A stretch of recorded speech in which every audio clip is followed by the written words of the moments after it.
Assalamualaikum warahmatullahi wabarakatuh. Perkenalkan, nama saya Dela Ramadhani dengan NPM C0C02304 dari program studi D3 Akuntansi. Baiklah, di sini saya akan menjelaskan materi tentang inventory dengan dosen pengampu Madani Hatta. Menjelaskan inventory PSAK yang mengatur tentang persediaan nomor 14 yang mengatur akuntansi. Untuk persediaan ini akan dijumpai di perusahaan dagang dan indikator. Kalau di perusahaan dagang kita mengenal persediaannya, barang dagangan, jadi persediaan dagangan itu persediaan berupa dagang yang dibeli oleh perusahaan kemudian dijual kembali oleh perusahaan tersebut tanpa mengubah bentuk dari dagang tersebut. Persediaan dagang ini akan dikatakan memberikan manfaat bagi perusahaan dagang ketika persediaan itu sudah terjual. Nah, kalau perusahaan manufaktur ada 3 jenis persediaan, yaitu persediaan bahan baku. Persediaan bahan baku itu artinya berupa bahan, perusahaan membeli barang bahan. Bahan itu akan diproses menjadi barang jadi. Proses produksi dengan melibatkan biaya produksi. Hitung utamanya persediaan bahan baku. Kapan persediaan bahan baku itu diberikan manfaat? Ketika persediaan bahan baku digunakan untuk proses produksi barang jadi. Kemudian persediaan barang tersebut, kalau persediaan barang proses jadi berupa barang yang sudah masuk dalam proses produksi, tapi sampai dengan akhir periode ketika kita menyusun laporan keuangan persediaan itu belum selesai atau barang jadi, dan kita akan melanjutkannya lagi di periode berikutnya, maka tidak boleh melaporkan sebagai persediaan bahan baku karena ia tidak berupa barang, tapi tidak boleh mengakui manfaat. Ketika persediaan bahan baku digunakan untuk proses produksi barang jadi, kemudian persediaan barang proses. Kalau persediaan barang proses jadi berupa barang yang sudah masuk dalam proses produksi tapi sampai dengan akhir periode ketika kita menyusun laporan keuangan tersebut itu belum selesai atau barang jadi, dan kita akan melanjutkannya lagi di periode berikutnya, maka tidak boleh melaporkan sebagai persediaan bahan baku karena dia tidak lagi berupa barang, tapi tidak boleh mengakui sebagai barang jadi, ia belum selesai. Maka kita akan mencatat dalam proses, misalnya di pabrik yang menghasilkan, maka bentuknya sudah lemari menjadi meja atau belum selesai. Mungkin harus ada kalau persediaan barang jadi berupa barang yang sudah selesai berupa aset, maka ia akan disebut dengan keuangan. Berikutnya kita akan menentukan kuantitas unit barang dagangan yang ditentukan berupa unit di akhir periode untuk menentukan yang masih tersisa. Itu tergantung sistem catatan yang kita gunakan.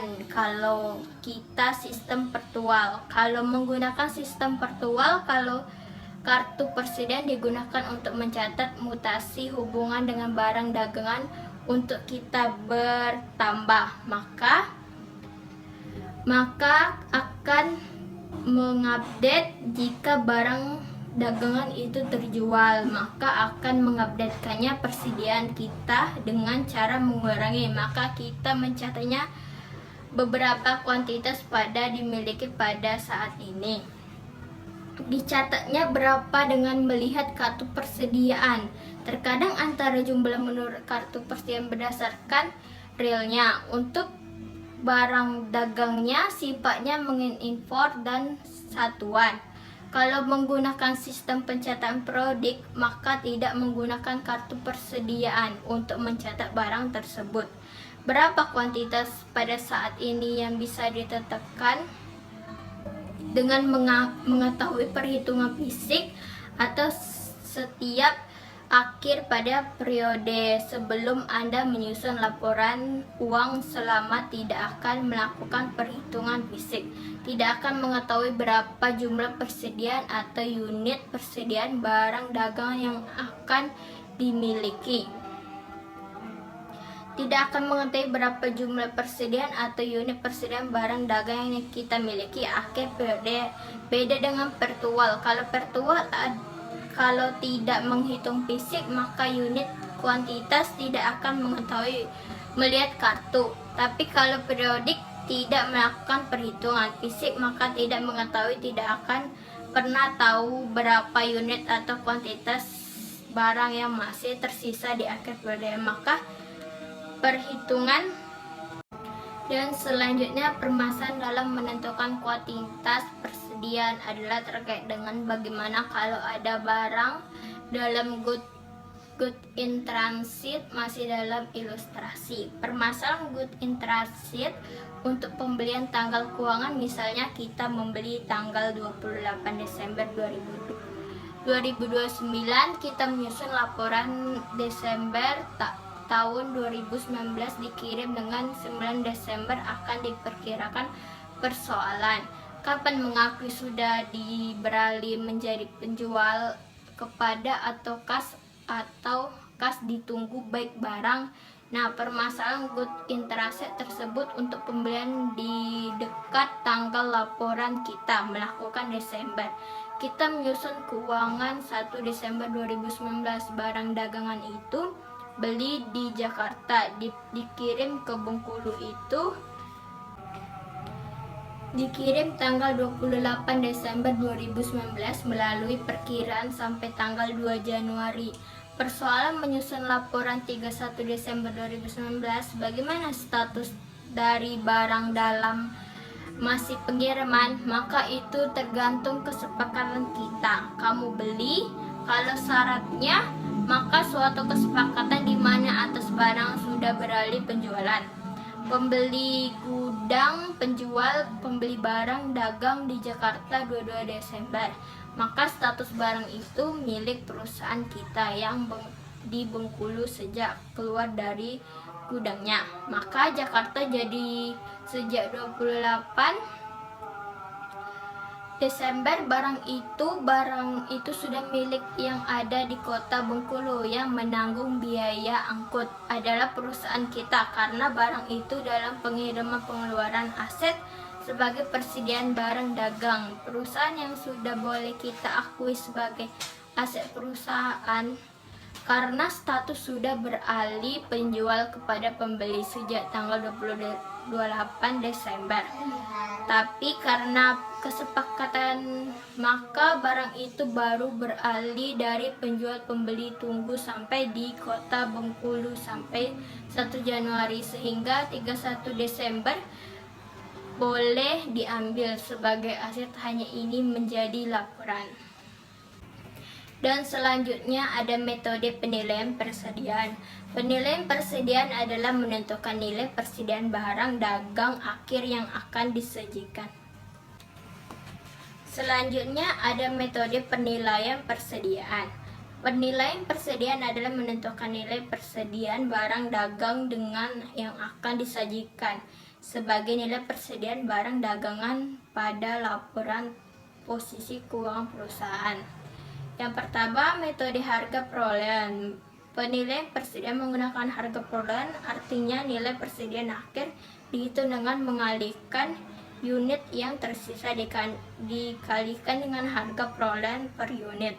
Harga perolehan atas barang dagangan adalah sebuah pengeluaran yang dibayarkan oleh perusahaan untuk memperoleh barang dagangan sampai barang dagang tersebut siap untuk dijual.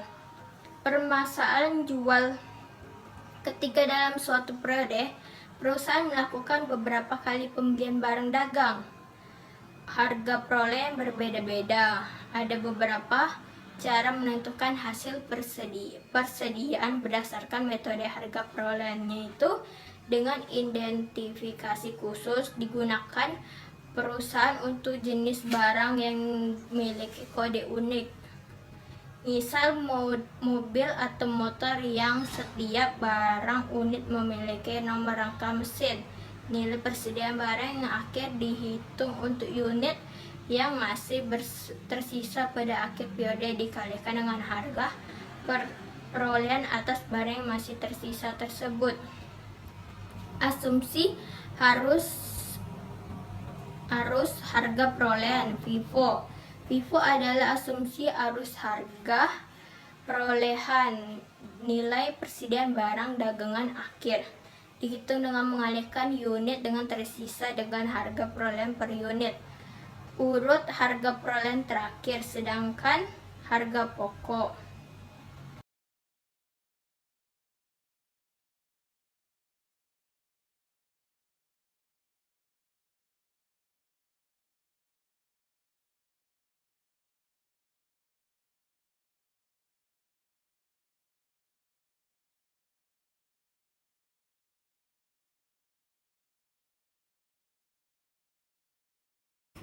Dihitung dengan mengalihkan unit yang tersisa dengan harga perolehan per unit.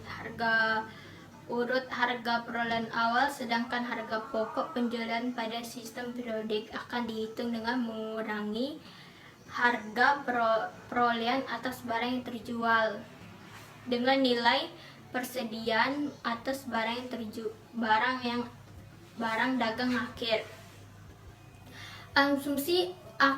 Asumsi arus harga perolehan LIFO tidak diperkenakan oleh SAK IFRS karena dengan menggunakan asumsi LIFO dengan persediaan yang disajikan pada laporan posisi keuangan tidak relevan dengan harga yang berlaku di pasar pada tanggal laporan. Hal ini disebabkan karena pada asumsi LIFO, nilai persediaan barang dengan dagangan akhir dihitung dengan mengalihkan unit yang tersisa dengan harga perolehan per unit. Urut harga perolehan awal. Rate material rata-rata penghitungan perolehan rata-rata per unit adalah asumsi arus harga perolehan di mana nilai persediaan barang dagangan akhir dihitung dengan mengalihkan unit yang tersisa dengan harga perolehan rata-rata per unit. Sedangkan harga pokok penjualan pada sistem periodik akan dihitung dengan mengurangi harga perolehan atas barang yang terjual dengan nilai persediaan barang dagangan akhir. Jika menggunakan sistem virtual, maka harga pokok penjualan dihitung dengan mengalihkan unit yang terjual, maka harga perolehan rata-rata per unit. Untuk menentukan harga perolehan rata-rata per unit, maka dapat dihitung sebagai berikut dengan rata-rata sederhana, rata-rata pertimbangan. Sekian dari saya. Assalamualaikum warahmatullahi wabarakatuh. Bye.